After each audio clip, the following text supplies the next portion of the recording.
Habang ang iba ay natutulog pa, may isang taong bumabangon na.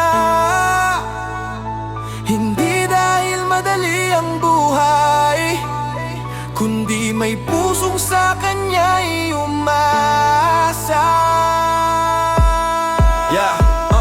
Bagong araw, bagong laban na naman. Katawan na sa higaan, pero isip nasa unahan. Alarmang tumutunog, hamon ng tadhana. Bangon ka, may pangarap kang hahabulin pa. Sa trabaho, sa opisina, walang alintana. Sa mga kwota at transaksyon, ako'y walang pahinga. Mga plano ng kumpanya, laging may hamon dala. Pero kahit gaano pa kalaki ang problema, sariling pangarap hindi ko kakalimutan, di mawawala. Pagdating ng gabi, ibang laban na naman. Lambat sa balikat, parang dagat na ang tahanan. Tahimik ang mundo, pero isip ko'y maingay. Sa bawat alon may tanong na sumasabay. Hanggang kailan? Sagot ko'y hanggang kaya. Hindi ako uurong basta't may pamilya. El Adventurados para sa kanila. Hindi man ako sikat, hindi man ako kilala, pero sa mata ng pamilya ako'y sapat na bayani nila. Hindi ko kailangan ng palakpakan, hindi ko kailangan ng medalya. Basta makita ko silang masaya, lahat ng pagod ay may saysay na.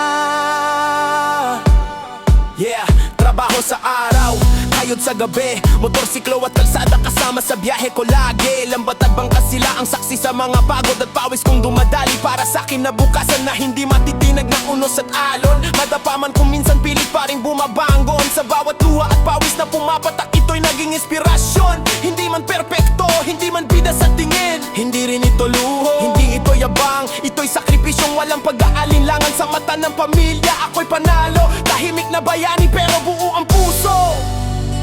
Oh, di bibitaw.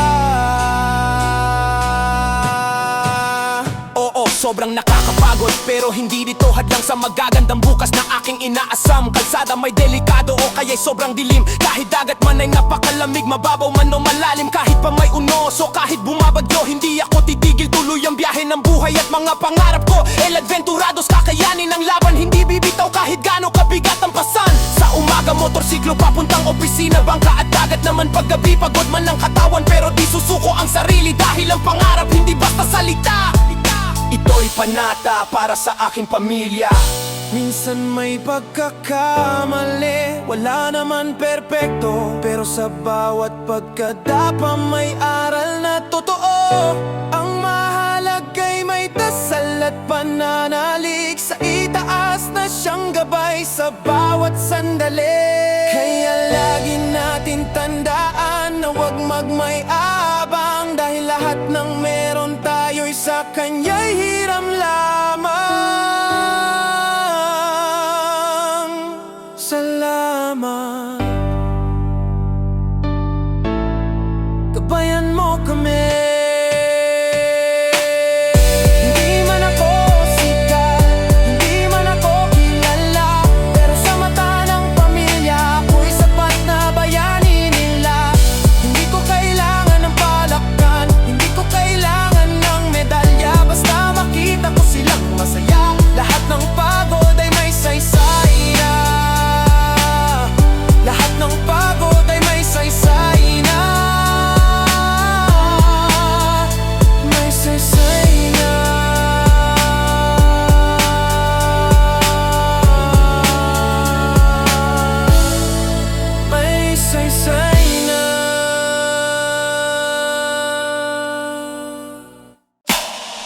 Hindi